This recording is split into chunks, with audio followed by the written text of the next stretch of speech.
Wagner group के बारे में सुना है? वैगनर ग्रुप अभी रिसेंट में बहुत चर्चा में। तो वैगनर ग्रुप जो है, ये एक प्राइवेट मिलिट्री ग्रुप है। प्राइवेट मिलिट्री, यूजुअली कहीं भी प्राइवेट मिलिट्री नहीं होती ना, लेकिन ये एक प्राइवेट मिलिट्री ग्रुप है जो कि रशिया की जो आउटसाइड कैंपेन है, यानी कि रशिया अदर कंट्रीज में ये ट्रूप्स इसके ट्रूप्स रखता है। ठीक है, अब रिसेंट में इस ग्रुप ने रिवोल्ट कर दिया रशिया में, जो यूक्रेन में वॉर चल रहा है, तो उन्होंने वहां पे रिवोल्ट कर दिया। तो ये अभी बड़ा फेमस हो रहा है, वैगनर ग्रुप के बारे में बहुत चर्चा हो रही है। तो उसने कुछ जो वहाँ का प्रेसिडेंट है पुतिन, पुतिन पे कुछ आरोप भी लगाए हैं, जो इसका लीडर है वैगनर ग्रुप का। तो यूजुअली कोई प्राइवेट मिलिट्री नहीं रख सकता है, लेकिन रशिया के जो प्रेसिडेंट है पुतिन, व्लादिमीर पुतिन, इन्होंने ये रखी हुई थी। इसका नाम है पर्टिकुलर वैगनर ग्रुप। इसके बड़े बड़े होर्डिंग्स लगे हुए थे उनकी कंट्री के आसपास ही वहीं पे कि ज्वाइन द वैगनर ग्रुप। तो ये रूस के लिए क्यों इम्पोर्टेंट है? क्योंकि एक कंट्री है क्रीमिया, नाम सुना होगा तुमने, क्रीमिया।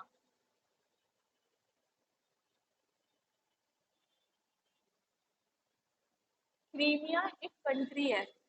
उस कंट्री को मतलब वो कंट्री पहले फ्री थी, फ्रीडम थी उसको, मतलब फ्री कंट्री थी, इंडिपेंडेंट। लेकिन रूस ने वैगनर ग्रुप की हेल्प से क्रीमिया पे हमला कर दिया था और क्रीमिया को अपने में मिला लिया। अब जो जब यूक्रेन में जो सिचुएशन आई है, वो भी उसमें भी वैगनर ग्रुप का बहुत बड़ा रोल रहा है उसमें, रूस में। तो ये वैगनर ग्रुप अगर कभी भी इससे कोई भी क्वेश्चन ऐसा आता है कि भाई वैगनर ग्रुप किससे संबंधित है या वैगनर ग्रुप क्या है, तो सबसे पहले तो एक प्राइवेट मिलिट्री ग्रुप है। किससे रिलेटेड है? रूस से। ठीक है, बस इसमें इतना ही। अगर क्वेश्चन आएगा तो ऐसे आएगा, क्योंकि मैं कल तुम्हारे उसके क्वेश्चन देख रही थी, यूपी पुलिस के, यूपी पुलिस के कुछ क्वेश्चन थे।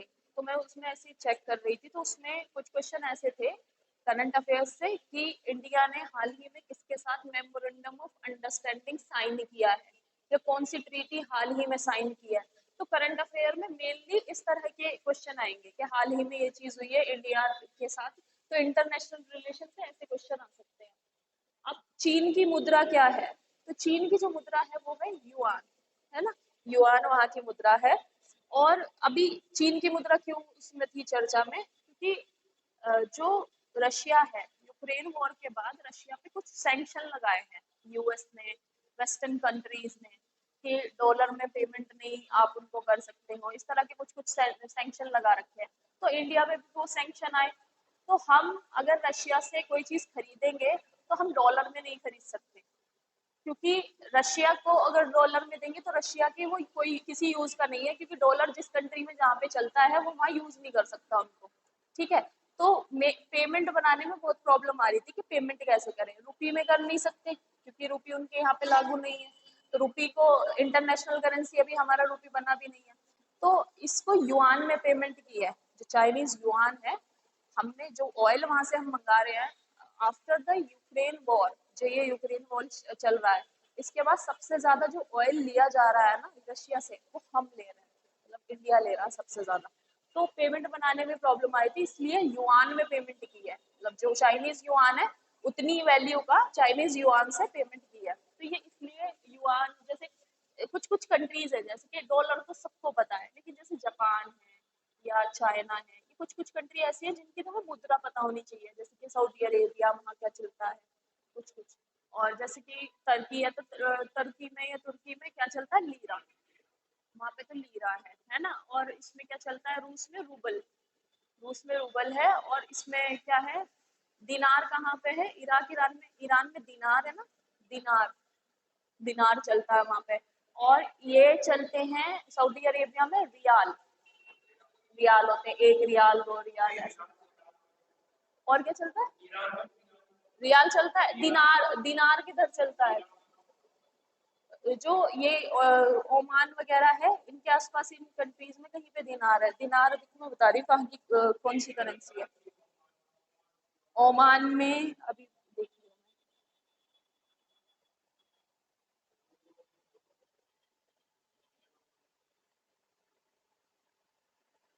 हाँ दिनार कुवैत में है। जो कुवैत और पर्शियन गल्फ की कुछ कंट्री है, इराक वगैरह, ये वहां पे दिनार चलता है, उसी उसी उसमें चलता है, बेल्ट में दिनार, कुवैत में, इराक में दिनार चलता है, और युआन यहाँ पे है। तो जैसे एक पूरी ल्यूसेंट की बुक है ना, तो उसमें लिखा हुआ है कि कौन सी करेंसी कहाँ चलती है, तो करेंसी भी पूछ ली जाती है। वन डे एग्जाम में तो पूछते ही हैं, पीसीएस और इनमें तो खैर नहीं पूछते, क्योंकि पीसीएस वगैरह तो अब ज्यादातर जो उसका सिलेबस हो गया है वो यूपीएससी ओरिएंटेड हो गया ज्यादातर। यूपी, हालांकि यूपीएससी से फिर भी थोड़े कम ही आसान क्वेश्चन आते हैं, लेकिन उतना लेवल नहीं है, यूपीएससी के जैसा ही बनाते जा रहे हैं वो भी यूपीपीसीएस को, लेकिन फिर भी यूपीपीसीएस से कर सकते हो तुम लोग। अब SCO council of head of states, ये पूरा नाम इसलिए लिखा क्योंकि हिंदी में इसका ट्रांसलेशन हो जाएगा तो मतलब ही चेंज हो जाएगा कि क्या है। तो एससीओ है council of heads of state, ये पहली बार इसका वर्चुअल समिट होने जा रहा है, और इसको prime minister Narendra Modi host करेंगे। इस समिट को PM Narendra Modi virtually host करने वाले हैं, जिसमें कि पाकिस्तान, चाइना और जो इसकी कंट्रीज हैं, जो भी एससीओ में मेंबर है, वो सब इसमें पार्ट लेंगे। अब इसकी अध्यक्षता भारत करेगा, एक तो ये वाली बात, और दूसरा इसी का विषय है न्यू दिल्ली डिक्लेरेशन। तो इस समिट में हम जो बात करने जा रहे हैं उसके बारे में भी पता है कि हम क्या बात करने जा रहे हैं, तो इसमें आया है न्यू दिल्ली डिक्लेरेशन। अब न्यू दिल्ली डिक्लेरेशन क्या है, ये दो स्टेटमेंट है, तो countering radicalism and digital transformation. Countering radicalism, अब रेडिकलिज्म क्या होता है, तो कंट्री में मतलब ये फिलोसफिकल है थोड़ा सा, बट कुछ ग्रुप्स होते हैं, कुछ होते हैं कम्युनिस्ट, कुछ होते हैं सोशलिस्ट, कुछ होते हैं रेडिकलिस्ट। रेडिकलिस्ट क्या बिलीव करते हैं कि गवर्नमेंट को एक तरह से गवर्नमेंट नहीं रहनी चाहिए, ठीक है, वो ओपोज करते हैं। जो रेडिकल्स होते हैं ना, रेडिकल्स जैसे इसमें सुना है ना, रेडिकल्स फ्री मूविंग होते हैं, जो रेडिकल पीपल होते हैं वो फ्री मूविंग रहते हैं, वो एक तरह से ऐसा ग्रुप रहता है जो किसी भी कंट्री में एक तरह से लोगों को भटकाने का काम करता हो। तो अब हमारे यहाँ क्या चल रहा है, सबसे ज्यादा रेडिकलाइजेशन कहाँ पे हो रहा है, अभी यूएस से कल खबर आई थी कि यूएस में फिर से जो खालिस्तानी डिमांडिंग पीपल है उन्होंने कुछ प्रॉब्लम क्रिएट कर दी है दोबारा से, ठीक है। तो दूसरी कंट्री में भी हमारी कंट्री की इमेज कैसी हो रही है, टार्निश हो रही है उनकी वजह से, है ना। और आप कोई भी चीज मांगोगे, कोई भी, जैसे खालिस्तान का ही टॉपिक है, या गोरखा लैंड है, या नागालैंड वाले कहते हैं कि हमें ग्रेट नागालैंड चाहिए, त्रिपुरा वाले कहते हैं हमें टिपरा लैंड चाहिए, मतलब अपना ग्रेटर, और वो उसमें जो उनकी कंट्री की बाउंड्री है उसके साथ साथ एडजॉइनिंग जो स्टेट है उनको भी मांगने की कोशिश करते हैं। अभी ये बताओ, अगर हर किसी को हम फुलफिल कर देंगे, हर किसी के एस्पिरेशन, तो where is the concept of India. जो भारत का कंसेप्ट है मल्टी मल्टी कल्चरल सोसाइटी का, वो तो डाइल्यूट हो जाएगा, सबको अलग अलग बना दो फिर, अलग अलग कंट्री। तो खालिस्तानी जो है ये एक तरह से रेडिकल ग्रुप है, ठीक है। रेडिकल ग्रुप का मतलब समझ आता है, वो ग्रुप जो बिल्कुल अपने आप को सेपरेट करना चाहते हैं उस पर्टिकुलर जगह से। तो रेडिकलाइजेशन पर बात होगी, ठीक है। इस समिट में दो स्टेटमेंट आएंगे, एक तो डिजिटल ट्रांसफॉर्मेशन और रेडिकलाइजेशन पर। इसमें न्यू दिल्ली डिक्लेरेशन में इन दो मुद्दों पर बात होने वाली है, ठीक है, एससीओ में, संघाई कोऑपरेशन ऑर्गेनाइजेशन। अब most famous NATO, North Atlantic Treaty Organisation. तो ये क्योंकि बहुत ज्यादा अभी चर्चा में है, क्योंकि इनके यूएस में जो यूएस की सीनेट है, अभी prime minister Narendra Modi US गए थे विजिटिंग पर। ये भी पूछ लिया जाता है वनडे एग्जाम में कि हाल ही में प्रधानमंत्री किस विदेशी दौरे पर थे, तो वो अभी यूएस गए थे, वहां से वो इजिप्ट भी गए हैं, मिस्र। तो नेटो में कितने सदस्य हैं, अब जो नेटो ये है नॉर्थ अटलांटिक ट्रीटी ऑर्गेनाइजेशन, सबसे पहले तो ये कैसी ऑर्गेनाइजेशन है कि डिफेंस ऑर्गेनाइजेशन है।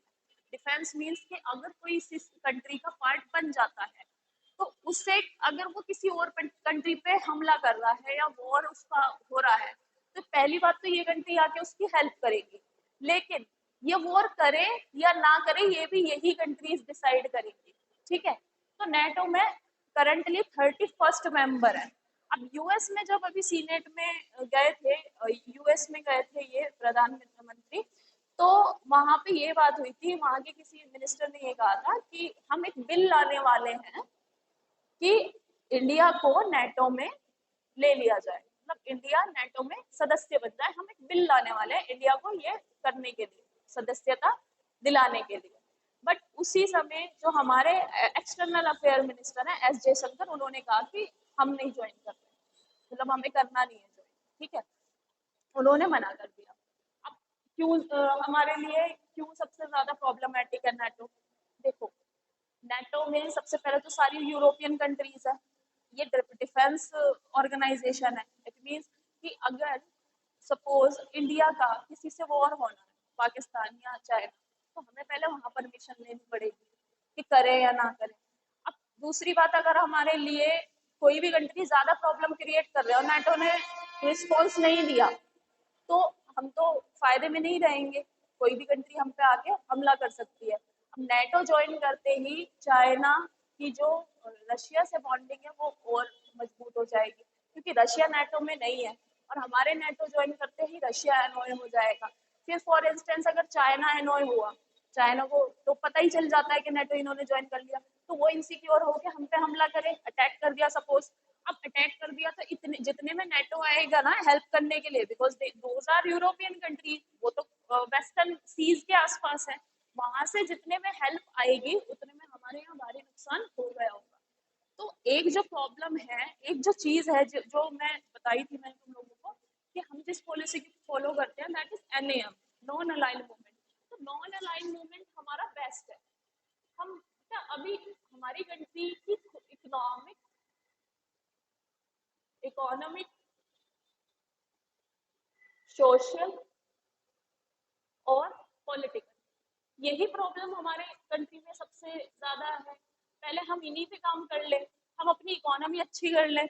जो 5 ट्रिलियन इकोनॉमी बनने का जो सपना है, वो ऐसे तो पूरा नहीं होगा ना कि हम किसी भी कंट्री से वॉर कर दें और हमारे सारे रिसोर्स क्या होंगे, ड्रेन होंगे, वॉर में लग जाएंगे, तो फिर कहाँ हमारी इकोनॉमी डेवलप होगी?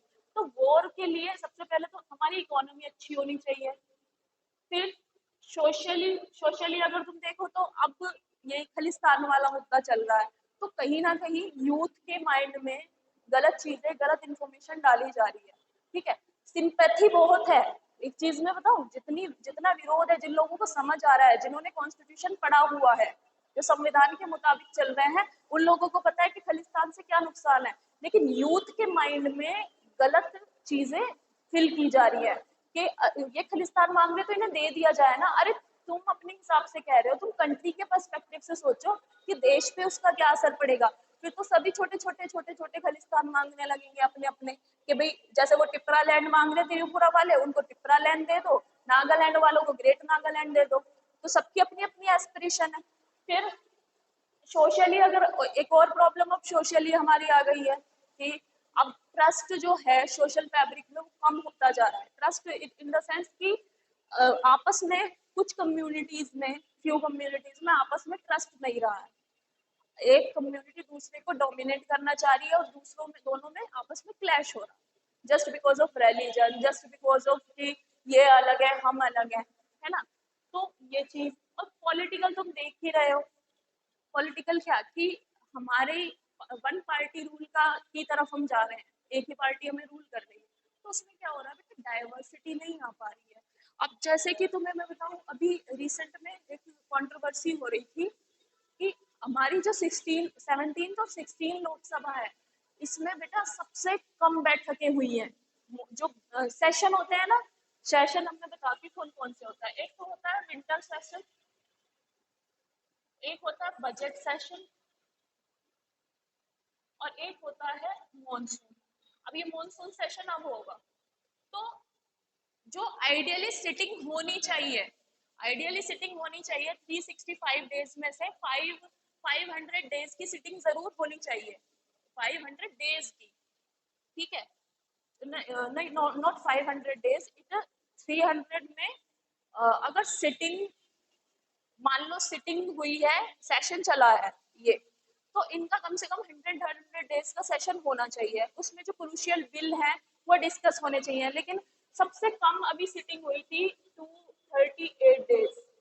जो ये 17th लोकसभा है, इसमें सिर्फ 238 दिन की सिटिंग हुई है। सिटिंग मतलब ये तीनों सेशन मिला करके सिर्फ 238 दिन ही पार्लियामेंट चली है, बैठक भी हुई है, वहां पे मीटिंग वो हुई है, चर्चा। लेकिन इसके अलावा अगर देखा जाए तो ये इन सेशन में जो क्रूशियल बिल है वो नहीं डिस्कस हुए। तो पॉलिटिकली भी सबसे ज्यादा प्रॉब्लम क्रिएट हो रही है कि जो जरूरी चीजें हैं बेटा वो डिस्कस ना हो करके अननेसेसरीली, जैसे कि कोई भी मुद्दा आ जाता है, जैसे कि अभी रेसलर वाला मुद्दा चला था, तो अननेसेसरीली पार्लियामेंट में वो डिस्कस हुआ। ठीक है, तो अगर ऐसे मुद्दे पार्लियामेंट में इस तरह से एक ही मुद्दे को लेकर चलते रहेंगे तो जो बिल है, जो और कंट्री की हमारी एस्पिरेशन है, वो पीछे रह जाती है। ठीक है, तो ये चीज है। तो अभी हमें इन्हीं चीजों से ठीक से डील करना है, इसलिए हम एनएएम अपना के रखते हैं, नॉन अलाइंड मूवमेंट। तो हमने ना दोनों चीजें बैलेंस करनी है, हमें यूएस को भी, यूएस के साथ भी अच्छे ट्रेड रिलेशन रखने हैं, हमें रशिया के साथ भी रखने हैं, क्योंकि बेटा हमें तो दोनों की जरूरत है ना। रशिया को देखो तो हमें ऑयल से रिलेटेड सारी चीजें, ऑयल, नेचुरल गैस, ये सारी रशिया से आती है, मिलिट्री हेल्प आती है। और यूएस से जो हमारा ट्रेड है, हमारे यहाँ से सबसे ज्यादा माइग्रेंट्स वहां पे जाते हैं। ठीक है, वहाँ के ट्रेड को लेकर देखें तो हैवी मटेरियल जो होते हैं, रिसोर्सेज है, और कुछ ऐसी चीजें हैं जो फूड से रिलेटेड है, तो वो हमारी यूएस फुलफिल करता है। तो ट्रेड के हिसाब से हमारे लिए दोनों जरूरी है। तो अब अलाइनमेंट क्या होता है? अलाइनमेंट ये होता है कि हमारा ज्यादा झुकाव यहाँ हो रहा है, लेकिन हमें ऐसा नहीं करना है, हमें बैलेंस रखना है, हमें इधर भी बैलेंस बना के रखना है और इधर भी। ठीक है, तो हम उस पोजीशन में नहीं है कि हम नेटो को ज्वाइन कर लें, और अगर नेटो ज्वाइन करते हैं तो हमारी एक तरह से डिसीजन मेकिंग पावर जो है वो खत्म हो जाएगी। जैसे कि अब ऐसा होता है ना कि फॉर इंस्टेंस कोई किसी से लोन ले लेता है, जिस पर्सन से लोन लेता है बिना गारंटी, बिना कोई वो रखे कोलेटरल, तो उसको उसकी बात माननी पड़ती है। वो जब तक वो रिपे नहीं कर देता ना लोन, ये होता है एक तरह से बॉन्डेज हो जाती है उस इंसान से, कि उस इंसान को अगर वो उससे कह रहा है कि तू वहां पे चला जा, मेरा ये काम करा दे, मेरा वो, तो उस इंसान को चुपचाप माननी पड़ेगी वो बात। तो सेम यही होगा अगर हम नेटो को ज्वाइन कर लेते हैं, तो ऐसा हो जाएगा कि हमने लोन ले लिया एक तरह से, कि अगर कल को कोई प्रॉब्लम पाकिस्तान के साथ आती है तो ये लोग मना कर देंगे, मत करो, चाहे पाकिस्तान हमारे बॉर्डर पे आके कितनी प्रॉब्लम क्रिएट कर रहा हो, लेकिन हम कुछ नहीं कर पाएंगे अगर नेटो ज्वाइन किया। इसलिए नेटो हमें नहीं ज्वाइन करना। बिना नेटो के हमारे पास बहुत सारी वो है, देखो वी हैव ब्रिक्स, कितनी ग्रुपिंग्स है हमारे पास, ब्रिक्स है, अभी क्वेड आ गया है। ठीक है, ये आ गया है, क्वेड आ गया है, इसमें ऑस्ट्रेलिया है, यूएस है, जापान है, इंडिया है। तो हमारे पास जब अदर ग्रुपिंग्स हैं जो इक्वली इम्पैक्ट डाल सकती है चाइना पे, बाकी कंट्री से तो हमें खतरा नहीं है, चाइना से ही तो है ज्यादा, तो हमें नेटो की जरूरत नहीं है। ठीक है, फिर नेक्स्ट आता है, हाल ही में नेटो किसने ज्वाइन किया, तो ये ज्वाइन किया है फिनलैंड ने। ठीक है, फिनलैंड ने अभी रिसेंट में ज्वाइन किया, तो ये पहले 30 मेंबर थे नेटो में और अब ये 31 हो गए। अब हाल ही में यूनिफॉर्म सिविल कोड चर्चा में है, यह किस देश किस आर्टिकल के तहत है, किस अनुच्छेद में वर्णित है, तो article 44 part 4 of directive principle of state policy, DPSP, directive principle of state policy या नीति निर्देशक सिद्धांत में आर्टिकल 44 दिया गया, यूनिफॉर्म सिविल कोड। इसकी डिबेट है, काफी लंबी है, तो इसको डिस्कस करेंगे बाद में, यूनिफॉर्म सिविल कोड होना चाहिए नहीं होना चाहिए, और अगर हो तो कैसा हो, और ना हो तो फिर किस तरह से हो। ठीक है, अब ये गुट्टी कोया ट्राइब कहाँ की निवासी है, तो ये आंध्र प्रदेश बॉर्डर पे रहती है, आंध्र प्रदेश छत्तीसगढ़। गुट्टी अलग अलग ट्राइब है और कोया अलग ट्राइब है। ठीक है, गुट्टी और कोया ट्राइब भी पूछ ली जाती है। नेक्स्ट है ई सरस, दीनदयाल, ये ई सरस मोबाइल ऐप किसने लॉन्च किया, तो ये मोबाइल ऐप लॉन्च किए इसने दीन दयाल उपाध्याय, ये एक मिशन है, नेशनल लिवलीहुड मिशन, और ये दीनदयाल उपाध्याय ई सरस मोबाइल ऐप इन्होंने लॉन्च किए। और ये किसके लिए है, ये बेटा विमेन सेल्फ हेल्प ग्रुप। ठीक है, सेल्फ हेल्प ग्रुप कैसे होते हैं कि जो विमेन्स है रूरल एरियाज में, वो एक ग्रुप बनाते हैं, उस ग्रुप में वो कुछ कुछ पैसे कलेक्ट करते हैं, उस पैसे से वो अपना कोई स्टार्टअप शुरू करते हैं, जैसे कि फॉर इंस्टेंस अचार बनाने का स्टार्टअप हो गया, या कोई कपड़ा बनाने का स्टार्टअप हो गया, या कोई ऐसे आर्ट फैक्ट बनाने का स्टार्टअप हो गया, कोई जैसे फाइल्स बना रहे हैं, ये सारी चीजें। और भी चीजें हो सकती है, कोई फूड मैन्युफैक्चरिंग का हो गया, या किसी ने कोई छोटा सा वो खोल लिया, क्या बोलते हैं, कैंटीन, कैंटीन टाइप ये खोल लिया।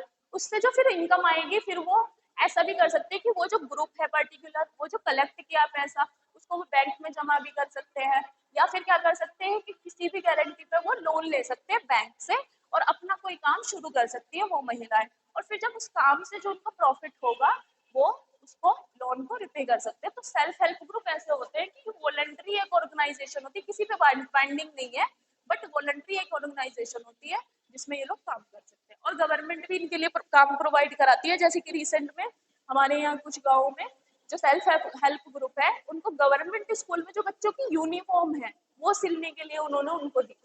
ठीक है, तो ये सेल्फ हेल्प ग्रुप का काम होता है।